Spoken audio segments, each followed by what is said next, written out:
हम संस्कृत भाषा में श्री जी से संबंधित एक स्तोत्र ग्रंथ की रचना की है और उसमें निर्भीकता पूर्वक अपनी राधा निष्ठा को प्रकाशित किया। एक श्लोक में वे कहते हैं, करोड़ों नरकों के समान बीभत्स विषय वार्ता तो दूर रही, श्रुति कथा के श्रवण में भी व्यर्थ का श्रम ही है। श्री जी महाराज कहते हैं कि करोड़ों नरकों के समान विभत्स विषय वार्ता तो दूर रही, श्रुति कथा के श्रवण में भी व्यर्थ का श्रम ही है। और केवल मोक्ष से मुझे भय लगता है। सुकादिक भक्तगण यदि परेश श्री कृष्ण के भजन में उन्मत्त हो रहे हैं तो इससे भी मुझे मतलब नहीं। मैं तो ये चाहता हूं कि श्री राधिका के चरण कमलों के रस में मेरा मन डूब जाए। अलम विषया वार्तया नरक कोटि विभत्सया वृथा श्रुति कथा श्रमोवत विभेमि कैवल्यतः परेश भजनोन्मदा यदि सुखादया किम ततः परम तु मम राधिका पदरसे मनो मज्जतु। श्री इच्छु महाराज बाल्यकाल से ही राधा पक्षपाती थे और अल्प वय में ही उनको श्री जी से वह मंत्र मिल गया था जो राधा वल्लभीय संप्रदाय की उपासना और रस रीति का बीज माना जाता है। हित प्रभु के द्वारा उनके शिष्यों के नाम लिखे गए 2 पत्र प्राप्त हैं। द्वितीय पत्र में उन्होंने लिखा है, जो शास्त्र मर्यादा सत्य है और गुरु महिमा ऐसे ही सत्य है, तो ब्रज नव तरुण कदम्ब चूड़ामणि श्री राधे त्यारे स्थापे गुरु मार्ग विषय अविश्वास ज्ञानी को होते।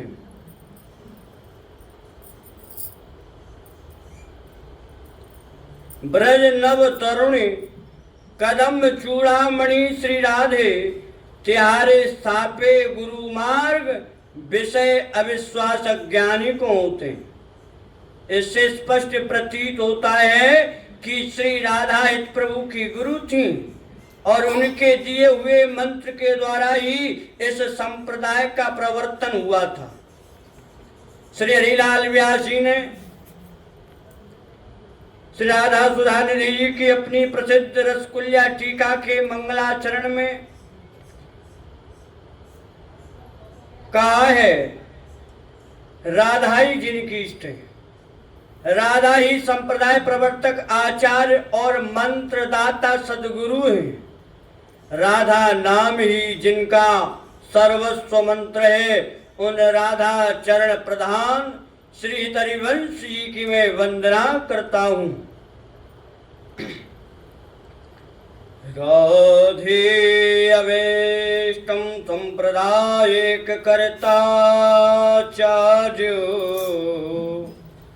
राधा मंत्रदा सद्गुरु मंत्रो राधा यस्य सर्वात्मनेवं वंदे राधा पाद पद्म प्रधान।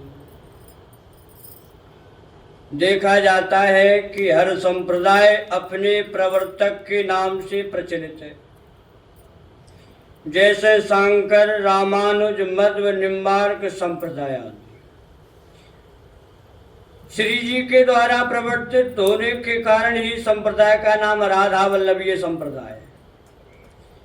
हित प्रभु को श्री राधा से मंत्र प्राप्त होने की बात पर आश्चर्य करने का कोई कारण नहीं है। भक्तों के जीवन में इस प्रकार के अलौकिक व्यापार हर देश में होते रहे। यूरोपीय मर्मी संतों के चरित्रों में दिव्य आदेश प्राप्त होने की अनेक प्रमाणिक घटनाएं प्रसिद्ध थी। विख्यात अमेरिकन दार्शनिक विलियम जेम्स ने अपनी प्रसिद्ध पुस्तक the Veritas of religious experience में मरमी संतों के इस प्रकार के अनुभवों को साधारण मनोविज्ञान से परे बतलाया और अपने ग्रंथ में इस प्रकार के अनेक अनुभवों का विवेचनात्मक परिचय दिया है।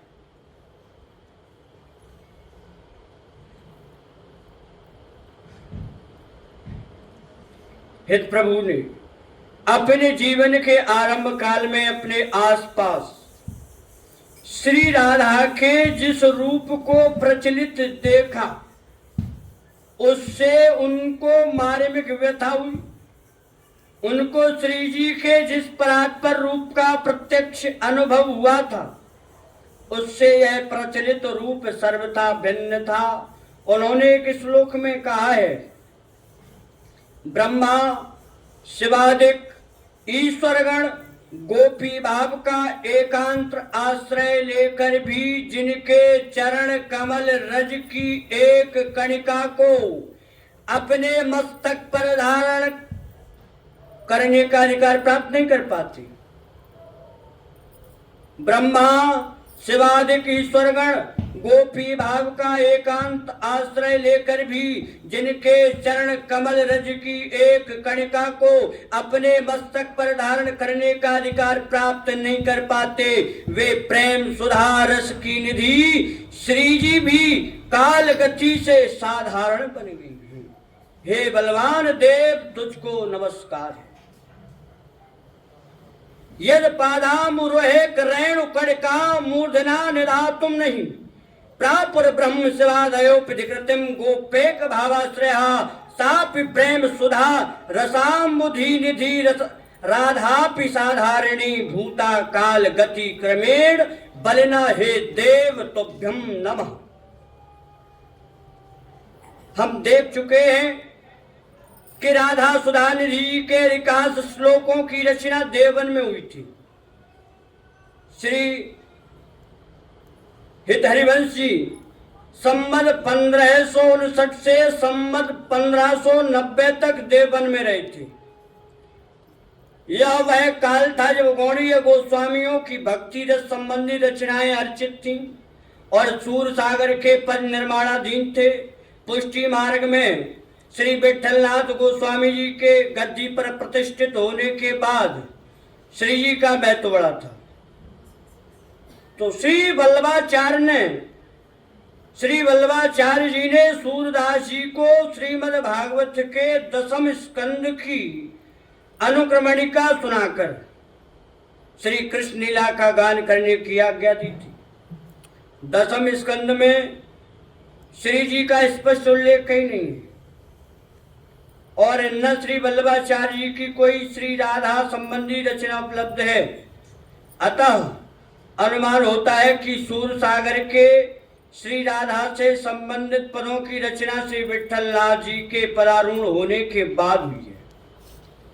श्री वल्लभाचार्य जी का गोलोकवास संमत 1587 में हुआ था और श्री हितजू महाराज के वृंदावन के लगभग समकाल में श्री विठलनाथ जी ने पुष्टि संप्रदाय की बागडोर संभाली थी।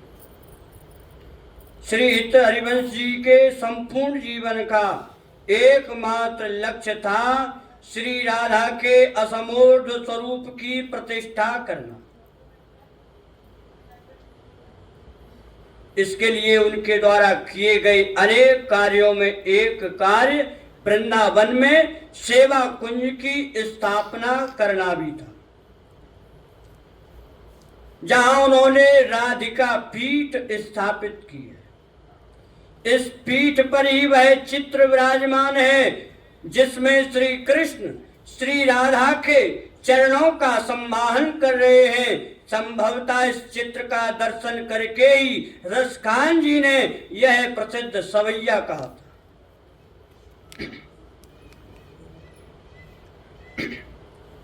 ब्रह्म में ढूंढो पुराणन गानन वेद ऋचा सुनी चौगुन चायन, देखो सुनो कबहू न कहूँ, वह कैसे स्वरूपो कैसे शोभायन। तीरथ हेरत हारि पर्यो, रस खान बतायो न लोग लुगायन। देखो दुर्योवह कुंज कुटीर में, बैठो पलोटत राधिका पायन। ब्रह्म में ढूंढ्यो पुराणन गानन, वेद ऋचा सुनि चौगुन चायन। देखो सुन्यो कबहू न कहूँ, वह कैसे स्वरूप और कैसे शोभायन।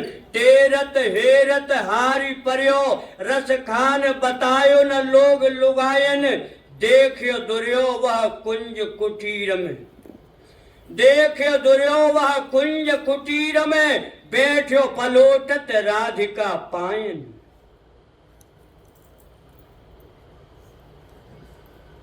इसी प्रकार श्री राधा वल्लभ जी के स्वरूप के साथ उन्होंने श्री राधा की प्रतिमा रखकर उनकी गादी स्थापित की। श्री जी प्रभु की गुरु थी और गुरु की गादी स्थापन का विधान शास्त्रों में पाया जाता है। कहा जाता है कि प्रभु के बाद वृंदावन के अनेक मंदिरों में श्री जी की गादी स्थापित हो गई थी, किंतु बाद में हटा दी गई। अब भी बांके बिहारी जी और राधा रमण जी के प्रसिद्ध मंदिरों में श्री जी की गादी स्थापित है। राधा वल्लभीय सेवा संबंधी ग्रंथों में गादी के निर्माण आदि की पूरी विधि दी हुई है, यह हम आगे देखेंगे। श्री हिताचार्य जी की श्री जी अपने अद्भुत प्रेम रूप और गुणों के कारण श्री कृष्णाराध्या है। हिताचार्य की श्री राधा अपने अद्भुत प्रेम और रूप के गुणों के कारण श्री कृष्णाराध्या है और गुरु रूपा है।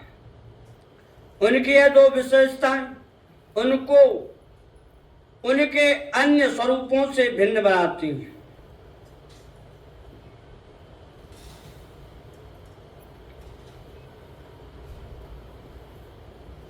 यह दोनों विशेषताएं नित्य प्रेम विहार में भी सुस्पष्ट दिखलाई देती हैं और इन्हीं को हित प्रभु ने अपनी सेवा पद्धति में प्रदर्शित किया। नित्य प्रेम विहार में श्री जी अपनी सहचरियों की तो गुरु हैं और उनको संगीत, नृत्य, माला ग्रंथन, चंदन निर्गर्षण आदि की शिक्षा देती हैं। साथ ही अपने प्रियतम की भी वे शिक्षा गुरु हैं। स्वामी हरिदास जी और हरिराम व्यास जी ने अपने कई पदों में श्री जी के स्वरूप के चित्र उपस्थित किए। व्यास जी का एक प्रसिद्ध पद देखिए।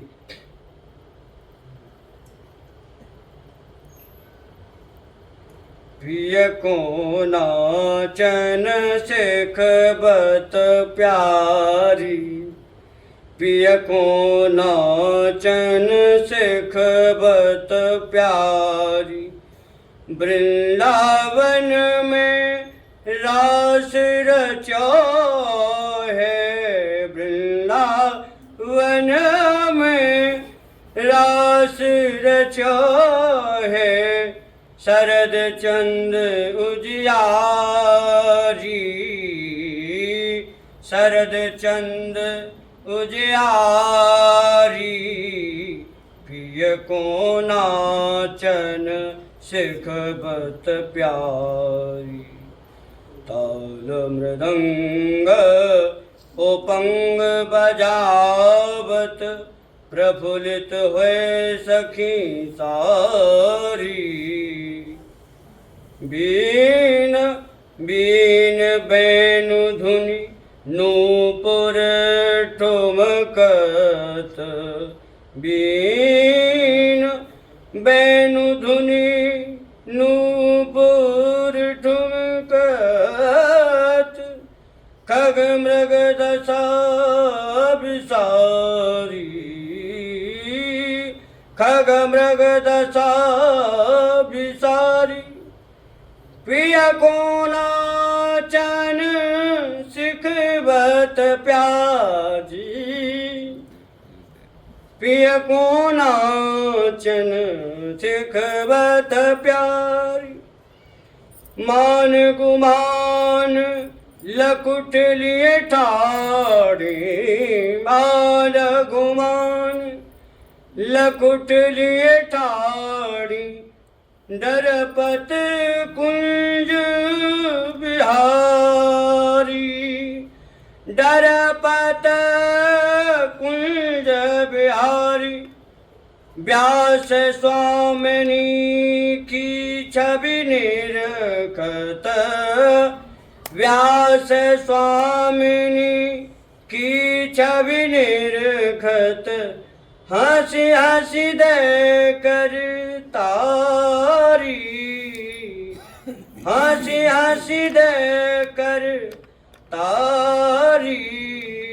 पिय को नाचन सिखबत प्यारी, पिय को नाचन सिखबत प्यारी, पिय को नाचन सिखबत प्यारी। पिय को नाचन सिखबत प्यारी।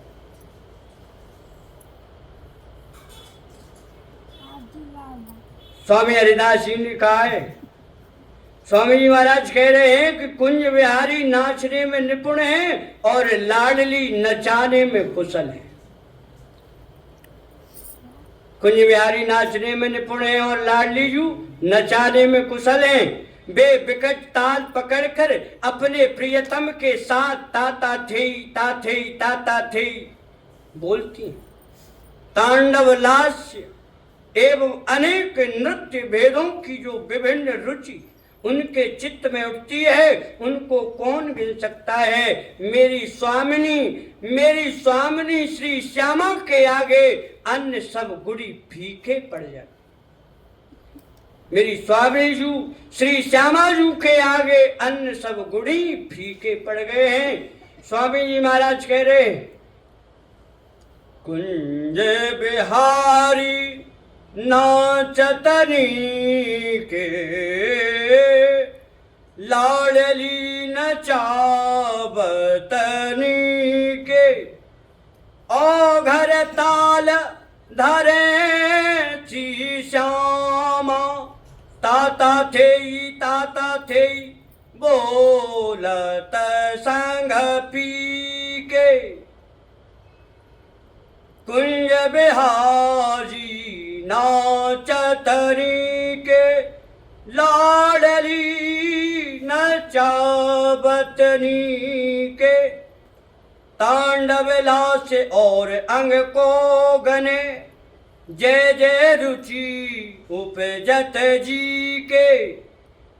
श्री हरिदास के स्वामी श्यामा, श्री हरिदास के स्वामी श्यामा को मेरु सरस भयो और गुनी पर फीके। कुंज बिहारी नाचतनी के। श्री राधा वल्लभ लाल की